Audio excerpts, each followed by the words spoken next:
One decision is sometimes enough to ignite a war. And right now, at the very heart of the Middle East, that decision is sitting on the table. A statement from senior Israeli security officials landed like a bombshell on the world's agenda: attacks against Iran will escalate and expand further.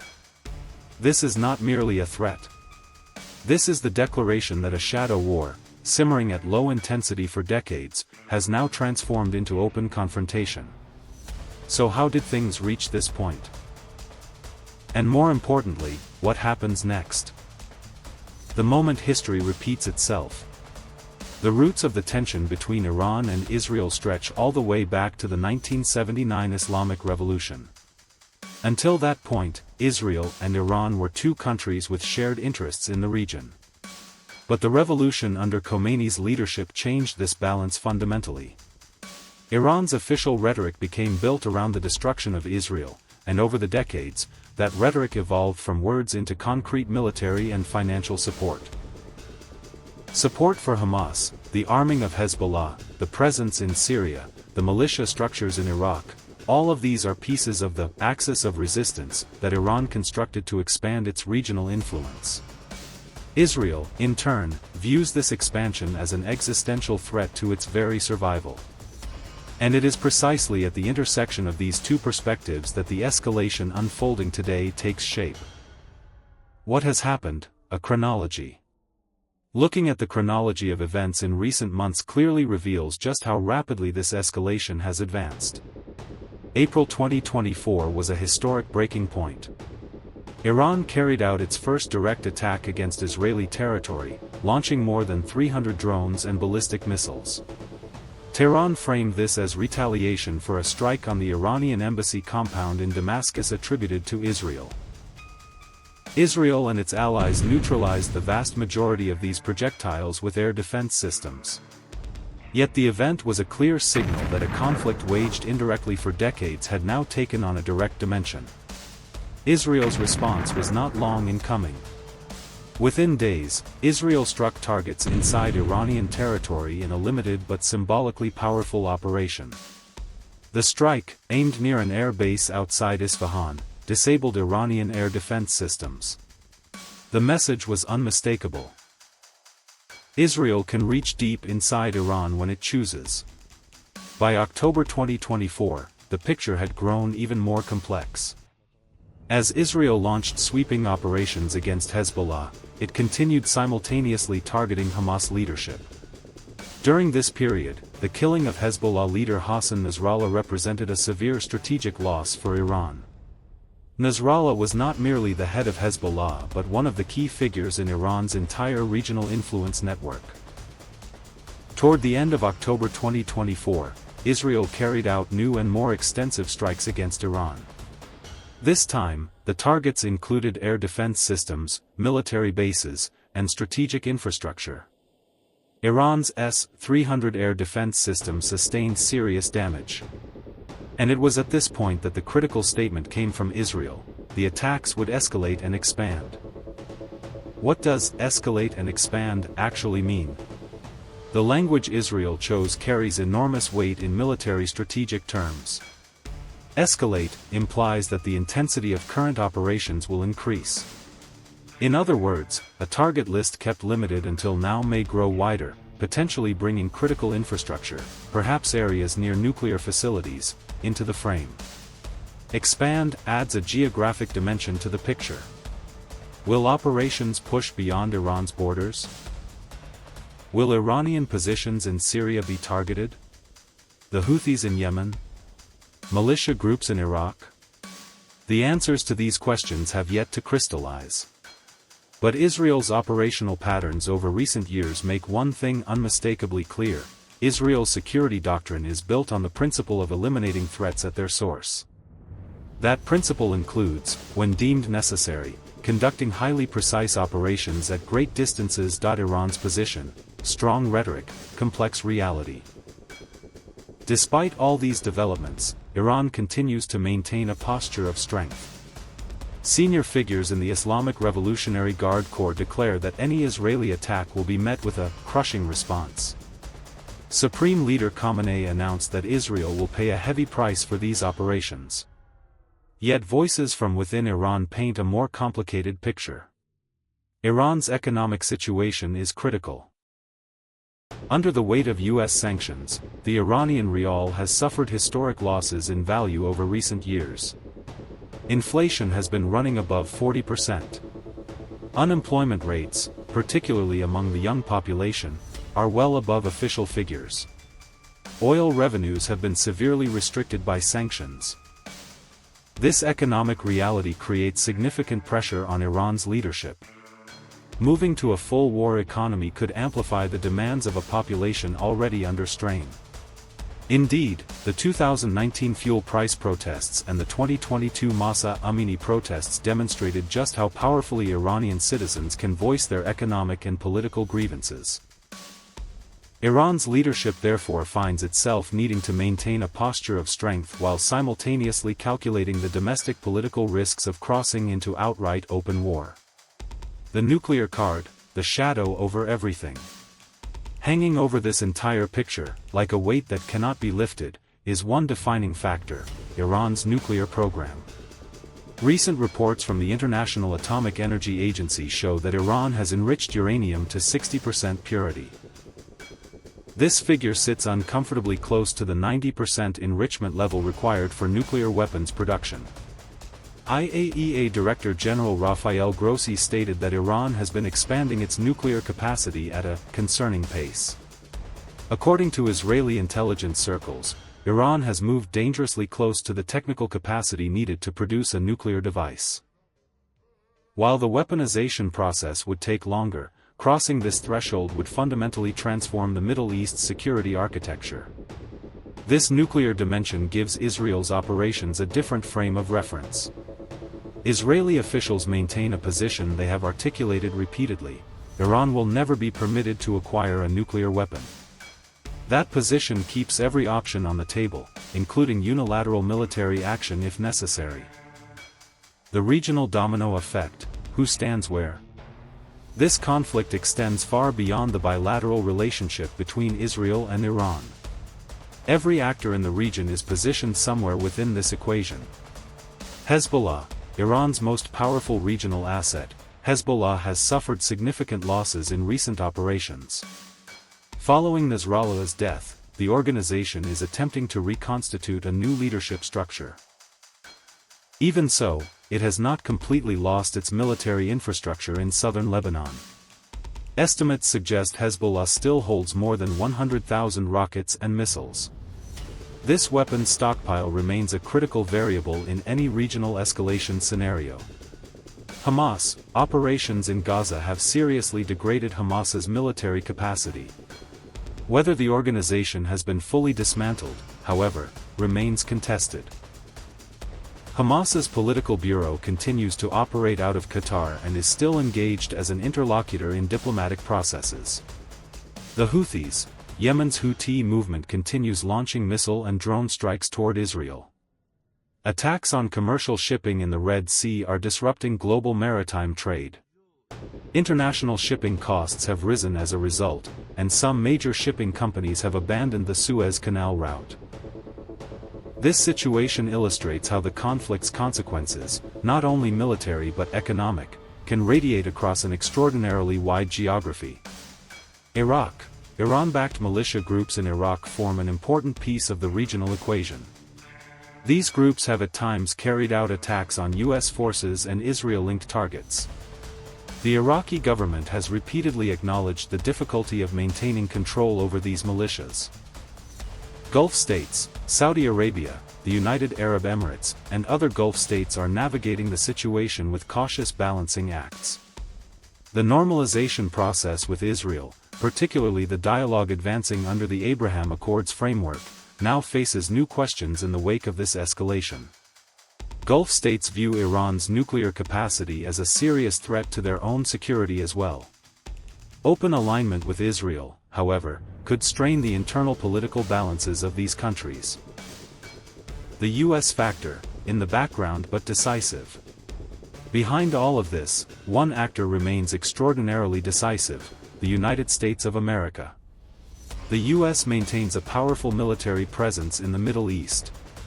American forces and naval power in the region provide both a deterrent and an operational capacity when needed. Multiple U.S. naval assets, including Gerald R. Ford-class aircraft carriers, are deployed across the region. Washington's position, while showing some variation across different periods, maintains consistency on fundamental lines: support Israel's defensive capacity, prevent Iran from acquiring nuclear weapons, and keep regional instability under control. Yet there is a thin line between keeping under control and standing in the way. The U.S. avoids direct involvement in Israel's operations.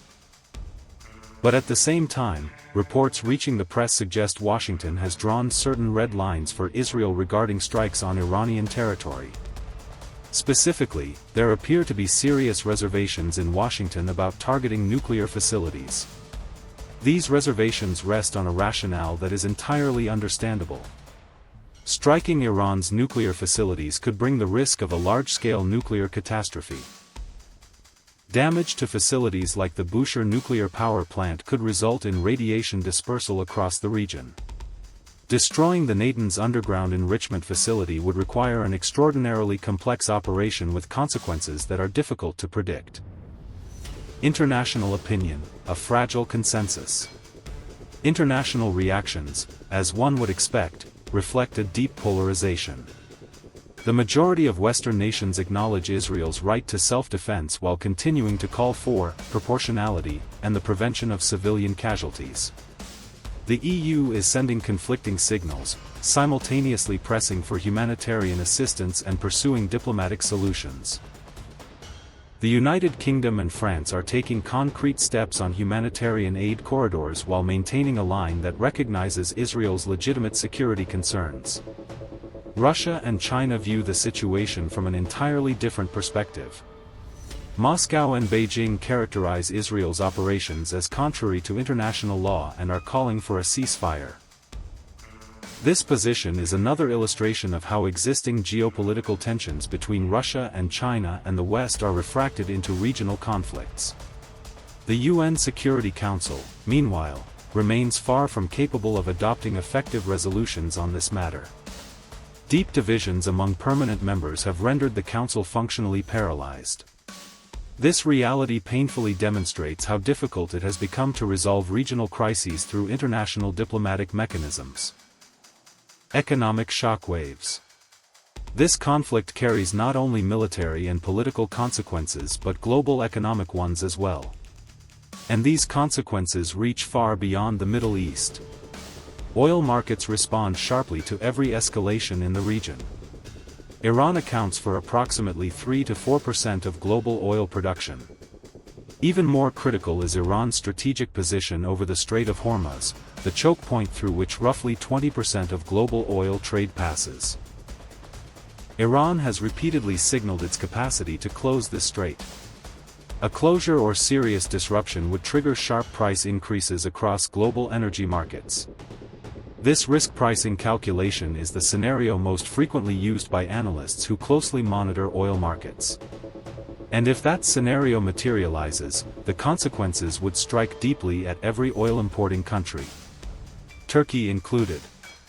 Defense industry stocks, meanwhile, display a starkly contrasting trend within this picture.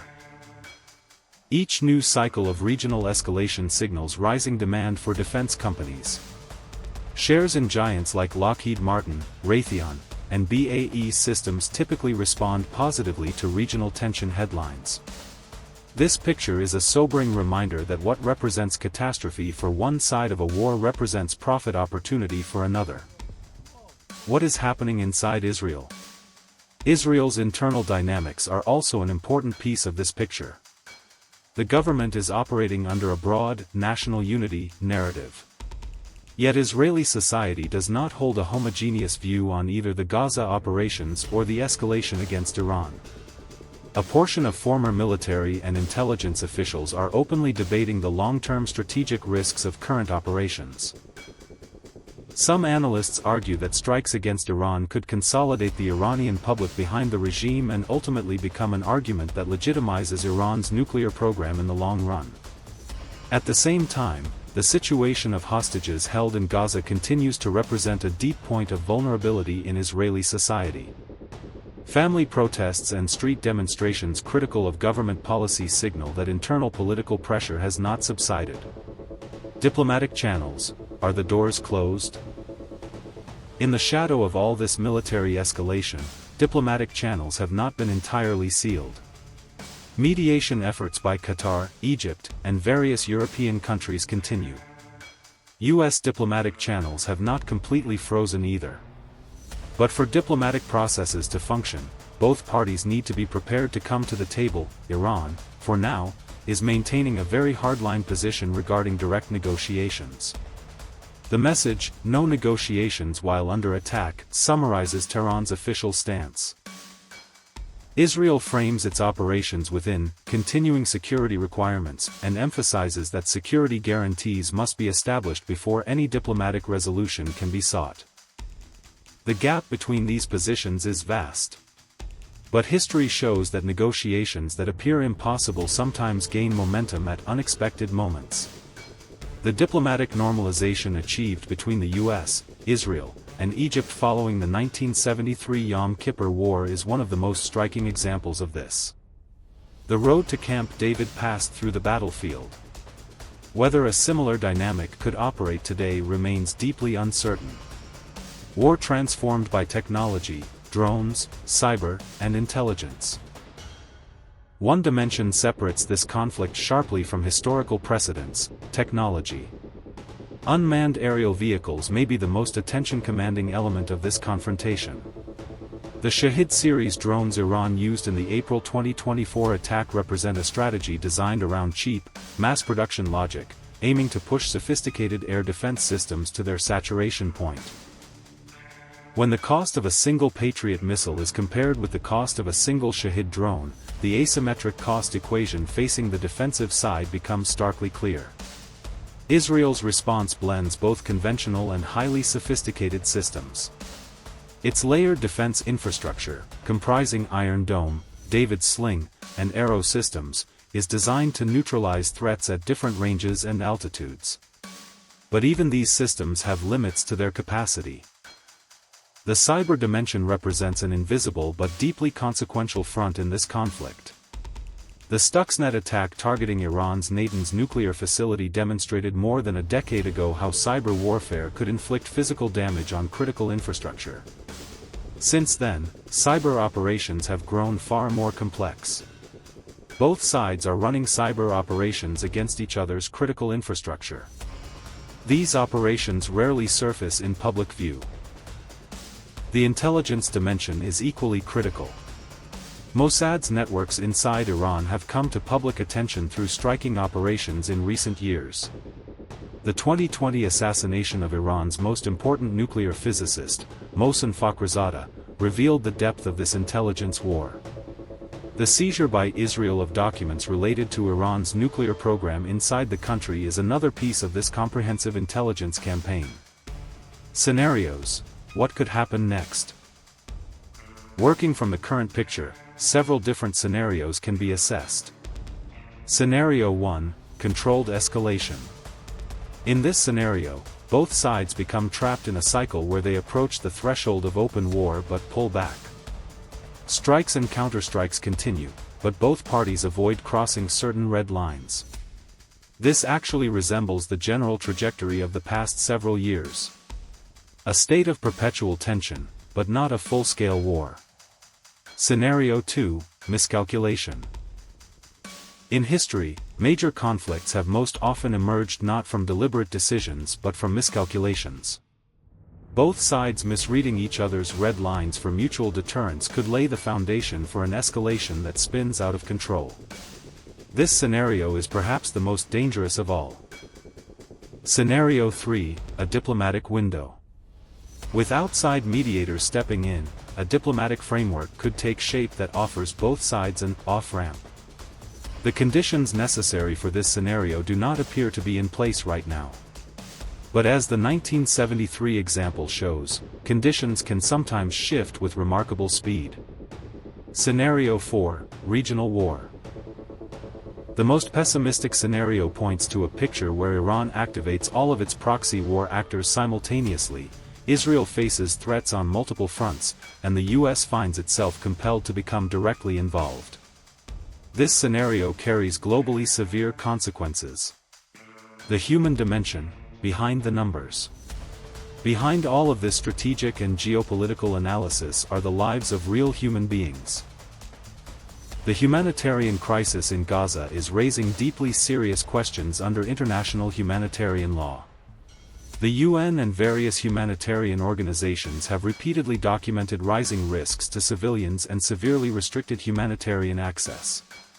A similar picture exists in Lebanon. Operations in southern Lebanon triggered mass civilian displacement. According to Lebanese government statements, hundreds of thousands of people were forced to seek shelter in northern regions during the course of the operations. Inside Iran, the civilian population is paying the price of both economic sanctions and ongoing political tension. Inflation, unemployment, and cutbacks in social services are affecting everyday life profoundly. A significant portion of the Iranian public is known to harbor deep grievances toward the system. This reality points to a different internal dynamic operating beneath Tehran's hard-edged rhetoric. Lessons from history: why conflicts don't end. Middle Eastern history offers rich material for understanding why conflicts, once begun, deepen this profoundly and persist this long. The Israeli-Palestinian conflict, ongoing since 1948, has remained unresolved despite dozens of peace initiatives. Peace steps taken time and again, only to collapse again and again. Each collapse laying the ground for new escalation. The dynamic underlying this cycle can actually be summarized in a remarkably simple formula: each side defines its own security measures as legitimate and the other side's security measures as aggressive. As long as this mutual perception problem remains unresolved, diplomatic efforts may achieve temporary ceasefires but cannot produce lasting solutions. Turkey's position. For those following this picture closely, Turkey's position is also an extraordinarily important variable. Turkey occupies a singular position as both a NATO member and an active actor within the Organization of Islamic Cooperation. Since the Gaza operations began, Ankara has been voicing sharp criticism of Israeli operations and working to keep the Palestinian issue on the agenda within UN mechanisms. Yet Turkey's relationship with Iran is equally complex. The two countries are simultaneously partners and rivals. Energy dependence, commercial ties, and regional competition make the Turkey-Iran equation a deeply layered one.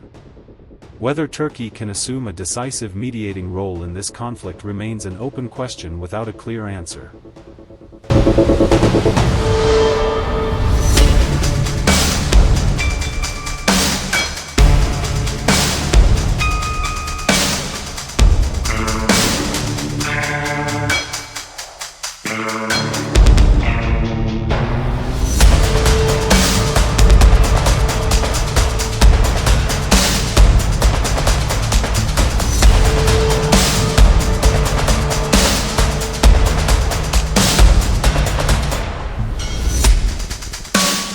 Not a conclusion, but a beginning. It would be wrong to write a conclusion section for this conflict. Because what is unfolding is part of a picture that has not yet fully taken shape. Is Israel's declaration of escalation and expansion a rhetorical maneuver, a genuine shift in strategy, or a pressure tool designed to bring Iran to the diplomatic table? The answer to that question will become clearer in the days and weeks ahead. How will Iran respond to this pressure? Will it choose to activate its proxy war network more aggressively, or will it move toward a direct counter-response? Will the nuclear card remain on the table? And the regional actors, Saudi Arabia, the Gulf states, Turkey, Egypt. How will each of them redefine their own positions within this picture? None of these questions have easy answers.